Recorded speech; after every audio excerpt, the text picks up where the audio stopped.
a IA generativa, que qual é o grande diferencial dela? Ela não só lida com treinamento de modelos conduzidos, mas ela cria, a partir de informações passadas, ela passa a gerar novas ideias, novos insights, ajudando na criatividade. Este episódio da Você Está Contratado é patrocinado pela Agora. Oi pessoal, sejam bem-vindos. Mais um episódio que a gente está gravando com a Agora no Conar 2023. E olha só quem é que está com a gente aqui. Nada mais, nada menos, hein? Os donos da casa aqui onde estamos, né? Lázaro Santos, CEO da Agora, que montou esse stand aqui pra gente, né? Eu me apoderei do stand dele. É nosso. A gente tá aqui ocupando, né, a área. área. O Thiago Quadros, que é o cara de tecnologia. É um prazer estar aqui. Bem-vindos. Obrigado por armar isso aqui pra gente. Um Obrigado prazer conversar com vocês. O prazer é nosso. Várias pessoas bacanas já passaram por aqui conversando com a gente sobre inovação, tecnologia, produtos da Agora, né, o diferencial que vocês estão fazendo no mercado. Acho que é por aí esse nosso bate-papo agora para entender um pouco do que vem, né? A camiseta de vocês está falando, ó, RH que transforma o futuro agora. Bacana isso, né? E aí? Lázaro, quer falar um pouquinho do que a Agora oferece para os RHs? Vou falar um pouquinho então da Agora. Primeiro vou explicar uma dúvida que muita gente tem, sobre o nome, né? Tá. O nome, quando eu fui dar o nome, eu queria trazer informação pela tecnologia que nós estávamos propondo naquela ocasião, em 2010, com o advento da nuvem e tecnologia de IoT. Como é que isso poderia ser aplicado na época para gestão de presença de pessoas, gestão de pessoas? E como nós poderíamos ajudar a aumentar a eficiência operacional das empresas do Brasil? Porque se falava muito que o Brasil não era eficiente, então nós pensamos, precisamos ajudar alguma coisa com essa tecnologia que está surgindo. E criamos então a ideia da Agora. E começou pelo nome. Para quando você quer a ideia? Para agora. Porque nós queríamos trazer a noção de informação viva em tempo real. Tanto que a nossa primeira briga com o mercado era as empresas tradicionais que vendiam software em caixinha, nós em nuvem, e eles tinham lá 200 relatórios para cada atividade, né? E nós falamos, como é que eu vou fazer essa quantia de relatório e lançar uma empresa? Então eu falo, não, se você quiser relatório, compra o passado das empresas do passado. Se você quiser informação agora, nesse instante, em tempo real, para você tomar a decisão de como você dirige o seu negócio, fala comigo. E você vai ter isso quando? Agora. Como nós entramos no mercado de RH, enfiei um H depois do A e ficou Agora. Porque na época a tecnologia de comunicação era o ICP de chat. No ICP não tinha acento, não tinha caractere da brasileira BNT. Então era usado o H para acentuar. Mas não foi por acaso, foi pensado. Porque Agora, que é a pronúncia correta com H, é uma ambiguidade agora no conceito de Ágora. Porque Ágora é uma praça em Atenas, na Grécia, onde os gregos intelectuais e pensadores se reuniam para discutir notícias e pensar o futuro. Então, nós queríamos trazer informação viva em tempo real, mas já vislumbrando usar ferramentas de previsão do futuro, ou simulação do futuro, que é a visão agora de inteligência artificial que nós começamos com essa pegada. Há 13 anos atrás. Exatamente, 13 anos atrás. Nossa. E olha aí, né? O momento que se vive agora com inteligência artificial. Legal. Então já vamos... como é que vocês ajudam a transformação digital das empresas que trabalham com vocês? Fala aí, Thiago. Lázaro já apontou para você. Então tá. Então sobrou para mim. Olha, a gente trabalha vários pilares, vários valores dentro da nossa cultura e nas nossas entregas, né? A gente procura estar com que as nossas entregas sejam muito associadas com o que a gente acredita. Então a transformação digital vai muito na direção da eficiência operacional, você cortar caminhos, ser mais ágil, ser mais rápido. Então as ferramentas são sempre muito voltadas a simplificar o dia a dia do RH, dos colaboradores e dos líderes, né? Então construir ferramentas que permitam que eles tenham o dia a dia deles o mais simplificado possível, que eles tenham o menos trabalho possível em tarefas manuais ou, né, substituindo uma série de controles manuais que eram feitos em cadernos, planilhas e etc., para substituir alguma coisa que vai dar tempo para as pessoas, para devolver tempo para as pessoas, para que elas realmente cuidem, façam uma gestão de pessoas melhor. E na linha do que o Lázaro falou, né, com informações que permitam aos gestores da empresa, né, conduzi-la olhando para frente e não só olhando para trás, né? Claro que o dado histórico é importante, mas vamos pensar maneiras, como é que a gente constrói uma experiência, como é que a gente constrói uma solução que permita às empresas olhar mais para frente, né, do que ficar olhando para o passado. Nesses 13 anos, o que você viu de mudança na mentalidade dos profissionais de RH? O RH, ele tem uma dificuldade para adotar novas práticas. É uma área sensível. Por quê? Porque lida com a vida e o salário de todos os seus colaboradores, do ecossistema. Então não é fácil para o RH ter uma visão inovadora. Inovar, às vezes você corre risco, mas a velocidade que as coisas aconteceram, culminando com a pressa que colocou em todo mundo a pandemia, né? Que o tempo foi encurtado. Né? O que nós fizemos em 10 anos, em 3 anos, todo mundo teve que pensar em inovação. Sim. E mudar o modo de fazer. E isso fez com que os profissionais de RH, quando eu falo RH, eu gostaria de fazer um parênteses. É uma proposta nossa, da nossa convicção, de que o RH, ele não acontece só no DP. O RH acontece na ponta, em cada líder, com cada colaborador. Não adianta nada você ter uma cultura escrita, um RH com tudo legal, e na ponta ter alguém que é antigo. Então, distribuir, aí puxando o gancho da transformação digital, como é que se consegue fazer isso? Já que os negócios hoje estão espalhados geograficamente e em tempos diferentes também. Não é mais só indústria que nós atendemos, onde você tem horário das 7 às 5 e... Não, são empresas e negócios espalhados. Então, houve a necessidade, pressionado pela mudança de legislação, pelo que está acontecendo no resto do mundo e pelas mudanças como com a pandemia, etc., para as empresas se tornarem competitivas. Ou você fica competitivo ou morre. Isso é muito importante, né? O que o Lázaro está trazendo, a questão de descentralizar o papel do RH, né? Fazer com que o gestor, o líder, né, que realmente está conduzindo os times lá na ponta, tenha uma mentalidade inovadora, tenha uma capacidade de liderança, de gestão e ferramentas para que apoiem ele realmente na tomada de decisão, no direcionamento do time, no alinhamento estratégico, desde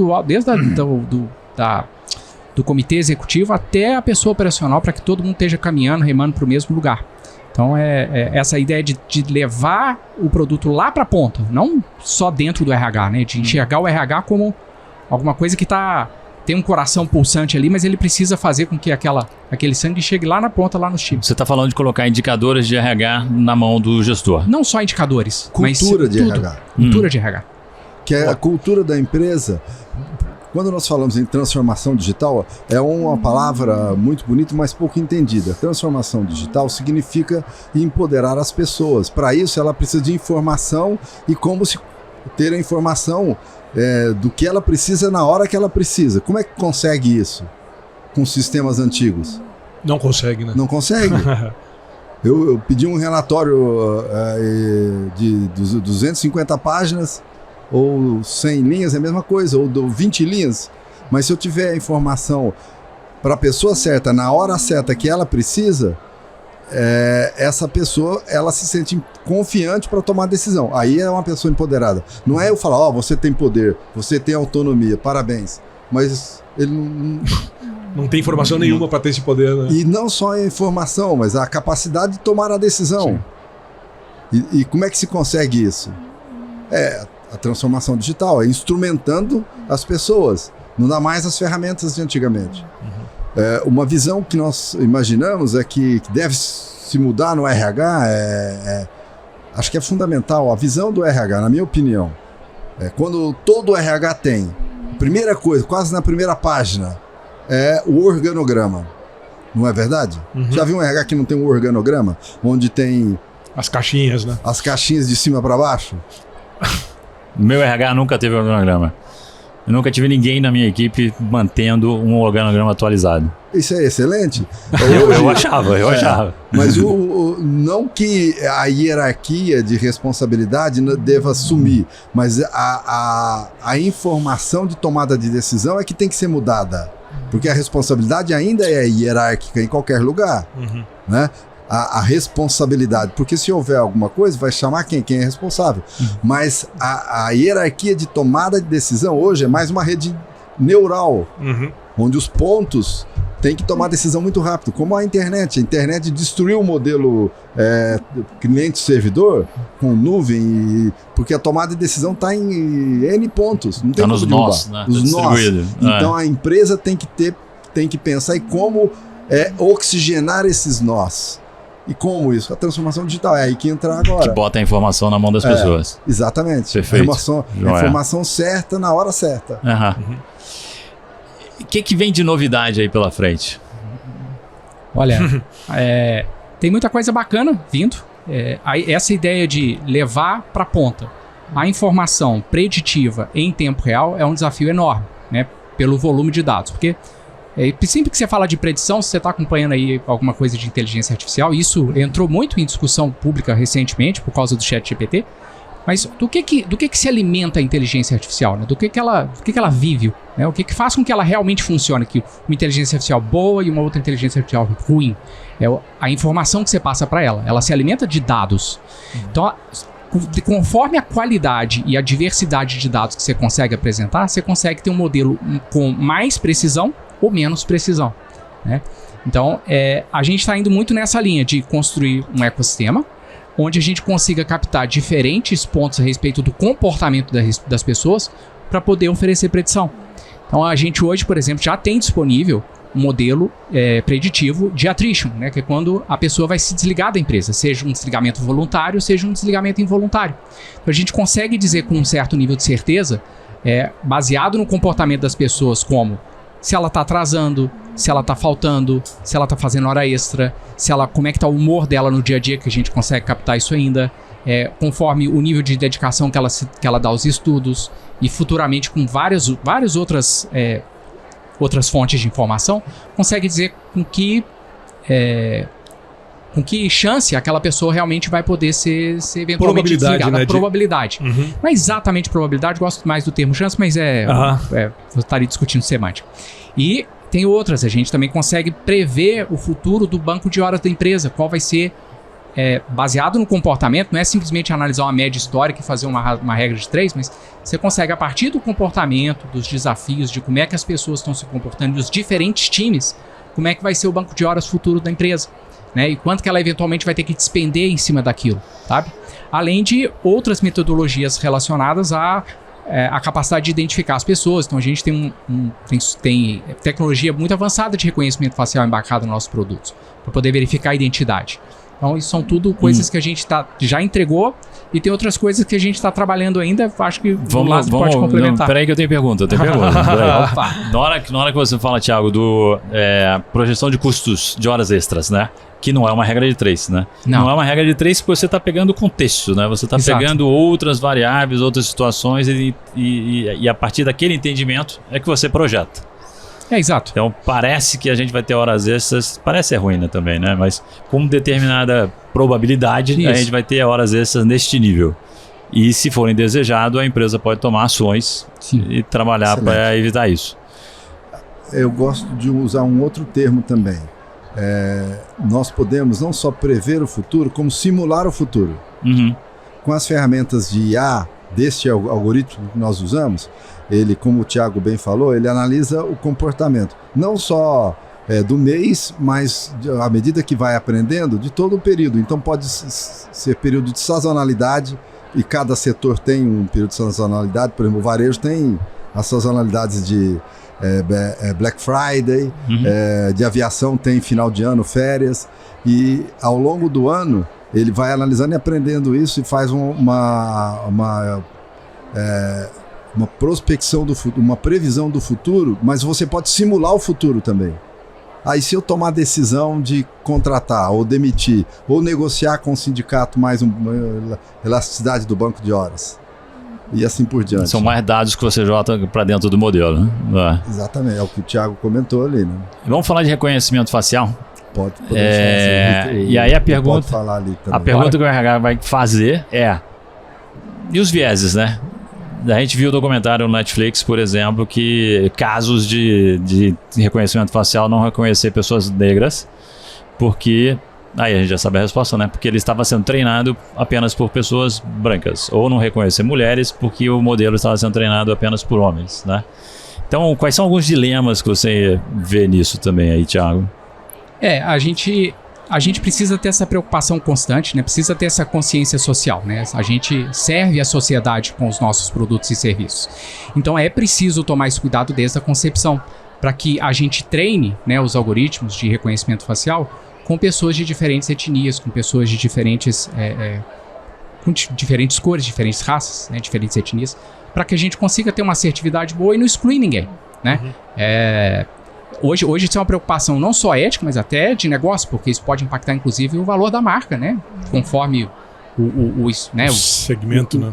A medida do erro que você cometer.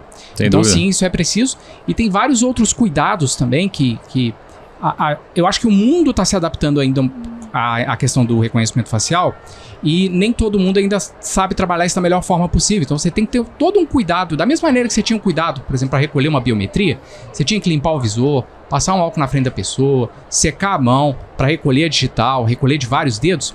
Para você tirar uma biometria facial, você precisa estar num ambiente bem iluminado, com fundo neutro, com a luz sobre a pessoa e não sobre a câmera, com uma imagem de perto. Então tem uma série de cuidados que você tem que ter para garantir que aquele reconhecimento facial, na hora que ele for realmente ser necessário, na hora que ele for feito, você conseguir ter uma boa precisão, uma boa assertividade no reconhecimento daquela pessoa. Isso ajuda a diminuir muito a taxa de erros, né, e eventualmente os problemas que vão advir de... A reconhecimento facial é usado em que módulo do sistema? Principalmente para autenticação e realização de batida de ponto. Tá. Então, a gente consegue autenticar Autenticação de documentos também. E autenticação de documentos. Então, a gente consegue, nesse sentido, fazer, sabe? Mas... O RH sem papel, né?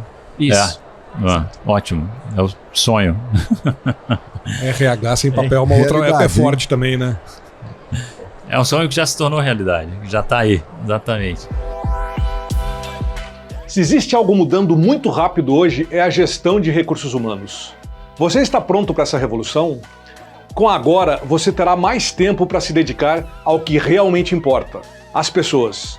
A plataforma oferece sistemas de ponto, férias, escalas, educação corporativa, além de exibir dados em tempo real e até prever cenários. Acesse o site agora.com.br e transforme sua gestão de RH hoje mesmo. Vamos falar mais de inteligência artificial. O que mais que vem? Aí você passou a bola pro Lázaro, né? Para ele trazer umas novidades. Em primeira mão aí, né? Vamos ver. Eu vou... Não conta a história toda não, hein, Lázaro? Não vou contar tudo, não. Mas nós estamos trabalhando com inteligência artificial, acho que desde o começo da Agora. Dos primeiros algoritmos que nós fizemos de inovação nos equipamentos, no software. Só que inteligência artificial tem vários aspectos, vários algoritmos. O que acontece é que o presente, nós estamos falando aqui de máquinas de processamento capazes e de guardar uma quantidade grande de informação. Por exemplo, o seu celular aí tem muito mais memória e processador do que nosso primeiro servidor que estava na nuvem há 13 anos atrás. Não. E a tendência é essa capacidade computacional sofrer um salto de capacidade absurda com as novas tecnologias de equipamento. Bom, o que é a grande novidade da inteligência artificial que está todo mundo falando? É um conceito chamado de inteligência artificial generativa. Qual o diferencial dessa inteligência artificial generativa? Que, por exemplo, uma Alexa, o Waze, ou mesmo os nossos reconhecimentos faciais, né? Por exemplo, você falou da inteligência, do treinamento do algoritmo de pele negra, mas por trás do nosso algoritmo de reconhecimento facial, ele tem um algoritmo de inteligência artificial que ele vai treinando ao longo do processo, né? Ele vai melhorando, mas essa daí é um conceito que nós usamos de machine learning. Quando juntou o machine learning com large Language Model e ferramentas de banco de dados muito mais focadas para aplicações em IA, em vez de usar os antigos bancos de dados SQL, mas bancos de dados vetoriais, junto com a capacidade computacional aumentada, permitiu que a IA generativa, que qual é o grande diferencial dela? Ela não só lida com treinamento de modelos conduzidos, mas ela cria, a partir de informações passadas, ela passa a gerar novas ideias, novos insights, ajudando na criatividade. Esse é o grande diferencial. Então, onde que nós já começamos na feira já está disponível o time do Thiago lá, que nós já tínhamos de IA, já percebeu e grudou, por exemplo, no chat. Nossa Ágata, né? Se você quiser falar da Ágata, depois eu continuo. Sim. O lançamento dele, então deixa ele falar. Estamos aqui para isso também. A Ágata é um robô, né, que te permite dar ao usuário, né, às pessoas que vão estar usando o produto, a possibilidade de fazer perguntas sobre o próprio produto, sobre a CLT e eventualmente até sobre as convenções coletivas de trabalho que aquela empresa tem. Então, uma empresa como um grande cliente nosso, não vou revelar nomes aqui para não expor, mas a pessoa tem lá, trabalha com 100, 120 sindicatos, né, vinculados. Então, são 100, 120 convenções coletivas de trabalho em algumas dezenas de milhares de profissionais distribuídos no Brasil inteiro. Como é que você gerencia a complexidade trabalhista disso, mantendo a segurança jurídica do cliente, que é um dos nossos principais pilares? Você, muito breve, a gente já tem isso aqui, você pode fazer pesquisas, as convenções coletivas estão na base, você pode subir uma convenção coletiva e fazer perguntas sobre ela, sobre os limites daquela convenção, quais são as características dela, se existe alguma coisa que seja mais importante, menos importante. Então a gente já consegue, com esses modelos de linguagem e conhecendo, aprendendo a ler os documentos, né, gerar inteligência e permitir que a pessoa que está ali no RH possa se comunicar com o produto de uma maneira muito mais humanizada, né, como se fosse um diálogo, né, um chat, e oferecer uma informação que às vezes qual o tempo que ele precisaria para poder estar relendo aquelas convenções coletivas de tempo em tempo, pesquisando respostas a respeito daquilo ali. E o nível de especialização, imagina? Exato. Então hoje... Outro aspecto da inteligência artificial generativa que nós estamos colocando no nosso produto é a ferramenta, que nós temos o Moody's, de feedback. Como é que eu vou dar feedback para as pessoas? Às vezes a gente até adia de fazer, nós postergamos, porque por que eu vou falar para ele? Eu falei há 15 dias atrás. O IA ajuda você a ser criativo, porque o IA não cansa, a gente cansa, nós cansamos. Às vezes você sabe, você faria melhor do que o IA, mas em certo momento você está tão cansado, né? Não tô afim, né? Aí você pega o IA e deixa eu ver aqui o que eu posso propor para o meu ali, e ele analisando o passado faz essa contribuição, te ajuda na sua criatividade. Outro aspecto que nós estamos já com demanda de clientes contratadas é para montagem de treinamento ou até mesmo para seleção de novo colaborador. Como? Digamos que nós somos um time, e tem vários times parecidos com a gente aqui. O IA vai analisar a performance de cada um de nós e vai propor qual é o tipo de colaborador que seria recomendável para este time. De que maneira ele é simulação do futuro? Ele pode simular da seguinte maneira. Digamos que o Thiago é o de melhor performance entre nós. Ele vê o perfil e sugere, olha, se você quer uma pessoa parecida com o Thiago, esse é o perfil que eu contrataria. Mas ele pode ir além e dizer o seguinte, nós somos um time só de homem. Além do melhor performance ser o Thiago, mas o seu time melhoraria muito se tivesse uma mulher. E assim por diante. E esse perfil para contratação, depois ele vai ajudar na entrevista para conseguir um match daquilo que você propôs para o seu time. Essa conversa sobre construir um time, eu ainda não tinha escutado, eu não tinha visto ninguém trazer isso como aplicação para a inteligência artificial. E você pode, inclusive, projetar o que é o futuro para aquela pessoa, né? Para aquela vaga. Exatamente. Quais serão os projetos? Simular o futuro quais são dele. os KPIs necessários para a pessoa entregar nessa posição, alimentar isso para a inteligência artificial e ela ajudar, olhando para os outros membros da equipe, a desenhar o perfil da pessoa que deveria vir. E junto com isso, nós temos também uma outra proposição, que é trazer o treinamento para que cada um de nós também alcance, por exemplo, o rendimento do Thiago. Por que só pensamos em trocar os indivíduos? Claro. Então, nós temos a ferramenta nossa de educação corporativa, que além de dar treinamentos obrigatórios de requisitos de NRs, ele pode dar treinamentos de melhoria de performance, ou de ética, ou de cultura, e que a IA vai propor e acompanhar a evolução desse treinamento. No sistema agora, você tem treinamento já embedado para as NRs.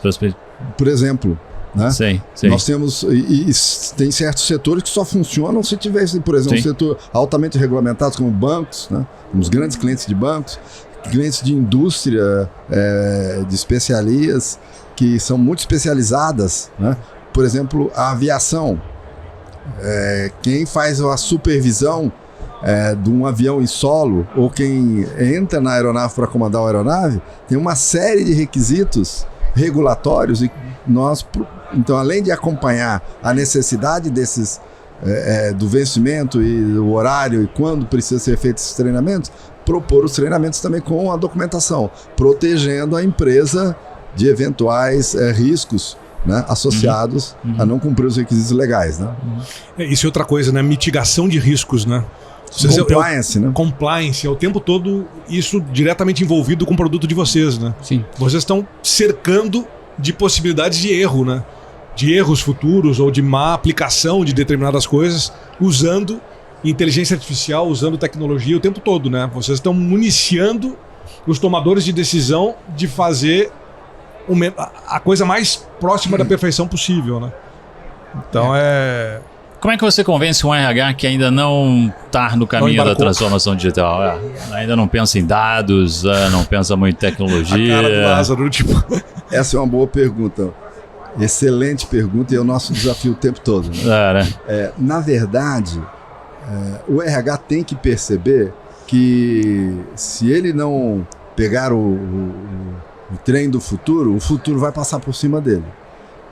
E que o RH precisa, como o Thiago mencionou muito bem, deixar um pouco das suas funções operacionais, rotineiras, para se tornar estratégico. Como é que você se torna um RH estratégico? É um discurso proposto por muitos outros, mas na prática, às vezes, o RH não sabe. Como é que eu transformo o RH estratégico? Muito simples. O que o Thiago comentou. Eu trago aqui a previsão de custo, de quanto vai estar custando o seu time, o seu pessoal, e como isso vai influenciar o resultado da empresa. Para quem que eu trago essa informação? Para o diretor financeiro, para o CEO. Então eu entro na mesa de negociação de planejamento futuro, ao invés de ser apenas receber uma ordem, preciso demitir ou preciso contratar. Ou paga em dia. E você entra, inclusive, com simulações. Você já não, você não chega lá para tomar decisão, você chega com alternativas, você chega propondo as soluções, sendo capaz de poder justamente ajudar a direcionar a empresa, né? Ou seja, você está como ator do processo decisório, vai pro front, né? Ator do processo estratégico, e não como passivo. Alguém que vai receber essa estratégia e executar. Então, essa faz parte da nossa missão. E a gente tem uma característica, por nós estarmos em nuvem, por nós termos sido pioneiros em nuvem desde 2010, a gente tem uma condição muito boa para poder tratar os dados. Por quê? Porque uma empresa que está com o software dela lá dentro da empresa, trabalhando local, on-premises, ela tem os dados dela. Nós temos os dados de 18 mil clientes. Nós temos os dados de mais de 2 milhões de pessoas que usam as nossas aplicações. Então, eu consigo aprender com esse volume de dados muito mais do que uma pessoa que só tem o dado da sua história. Eu consigo comparar duas grandes empresas de varejo, eu consigo comparar dentro do mesmo grupo econômico, dentro do mesmo KNAI, empresas que eventualmente são muito semelhantes e às vezes têm resultados muito diferentes. E eu consigo oferecer isso de volta, protegendo integralmente, né, a segurança da informação, né? Mas trabalhando os dados de forma anonimizada, eu consigo fazer comparações entre segmentos, ou entre porte, ou entre localidade. Eu consigo entregar um valor que isso é muito difícil, e é pela posição que a gente ocupa, pela vanguarda que a gente assumiu, né, nesse tempo aí de estar trabalhando em nuvem há tanto tempo. E diante do mundo que a gente tem hoje, não tem como tomar decisão sem olhar dados, né? E uma pergunta que talvez eu vou propor aqui, o que isso tem a ver com ponto? Porque muitas vezes as pessoas... Como vocês começaram, né, Lázaro? Que nós começamos, né? Então, o que isso tem a ver com o ponto? Na verdade, a gestão de presença do colaborador, a gestão do tempo do colaborador, é um insumo básico para gerar uma infinidade de informações. Então, ainda é uma das informações, um dos relatórios gerados é a contabilização para o pagamento da folha. Esse é o básico do básico do básico que nós entregamos desde o primeiro momento. Mas isso pode ser trazido para essa quantidade de informação e inovação que nós propomos. Que, por enquanto, ainda nós precisamos saber onde que as pessoas estão fazendo as suas atividades e quanto tempo ele debota pela empresa e o que ele está fazendo. Então o ponto entra nesse momento, mas ele é insumo para uma quantidade infinita de informações que nós aí estamos no começo da entrega, né? Alguma coisa que vocês queiram, né, depois de toda essa fala, sugerir ou provocar, né, as pessoas que ainda não embarcaram nesse futuro que é já, né? A gente fala de futuro, mas agora. O futuro foi ontem, né? O futuro é agora. Agora. É quase clichê falar que a tecnologia tem andado cada vez mais rápido, né? E tentando entregar valor e fazer com que os negócios sejam mais eficazes, mais eficientes, consigam fazer mais com menos, né? Isso é quase um clichê. Mas, às vezes, por acreditar e por ficar repetindo tanto o clichê, ele perde a tua importância. E é o que o Lázaro falou, se você não andar, se você não acompanhar, você não precisa mais ficar parado para perder hoje. Se você andar devagar, você perde. A gente fala, não, se você ficar parado, você vai ficar para trás. Não, cara, se você andar devagar, você vai ficar para trás. Acelera. Se você não tiver um ritmo, cara, né? Se você tá andando, cara, começa a trotar aí, porque vai ficar ruim para ti, cara, uma hora. Não tem jeito. É a realidade que a gente vive.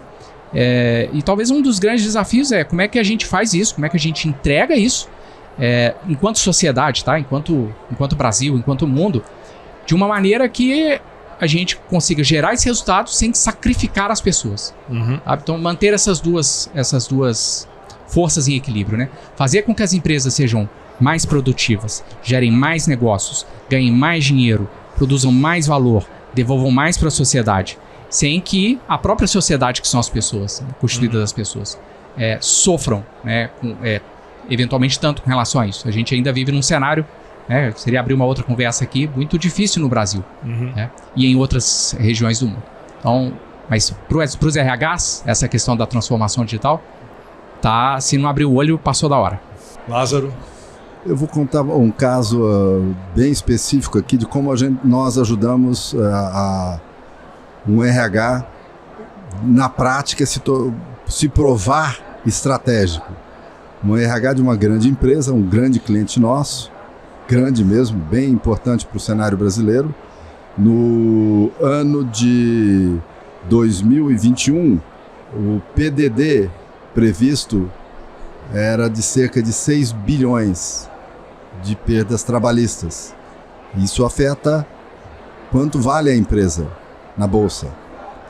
Na previsão de discussão de planejamento para 2022, nós entregamos um relatório cruzando informações em IA com os dados de mercado da companhia e de outras companhias, com o que tinha no RH ali de compliance, onde nós economizamos na veia 300 milhões, pouco mais de 300 milhões em PDD.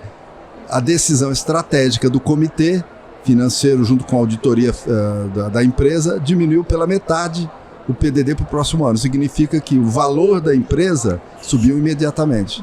Uma mudança de 6 bi para 2 bi e pouco. Isso é estratégico.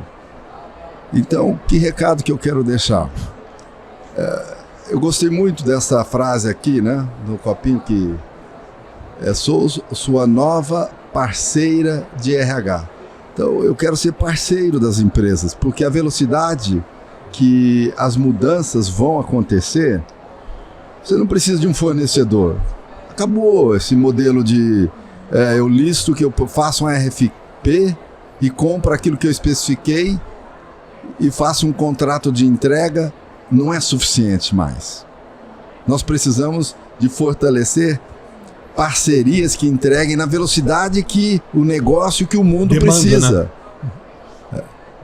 E nós temos as ferramentas para ajudar as empresas, mas nós precisamos que eles venham até nós e contem as suas dificuldades e os desafios que juntos nós vamos ajudar a vencer. Isso que nós temos visto com os nossos clientes, isso que nós temos visto com os nossos parceiros, é muito mais do que clientes. Porque você acha que nós somos assim, gênios e brilhantes que pensamos em coisas maravilhosas e trazendo, coisa linda, que inovação, saiu da nossa cabeça? Não, é ouvindo, sentando com o nosso parceiro, que nós chamamos de cliente, mas é parceiro, ele conta, a gente ouve de outro, nós temos uma quantidade de ferramental tecnológico e trazemos aquilo como se fosse uma grande inovação e em parceria, venha ser nosso parceiro. Muito bom, Lázaro. Super obrigado. Obrigado por nos receber aqui. Obrigado, Thiago, pelo papo. Valeu muito. Obrigado. Obrigado a vocês aqui. Obrigado pela oportunidade de estar aqui. Também. Muito bom. Joia. Obrigado, pessoal. A gente se vê no próximo episódio. Este episódio da Você Está Contratado foi patrocinado pela Agora.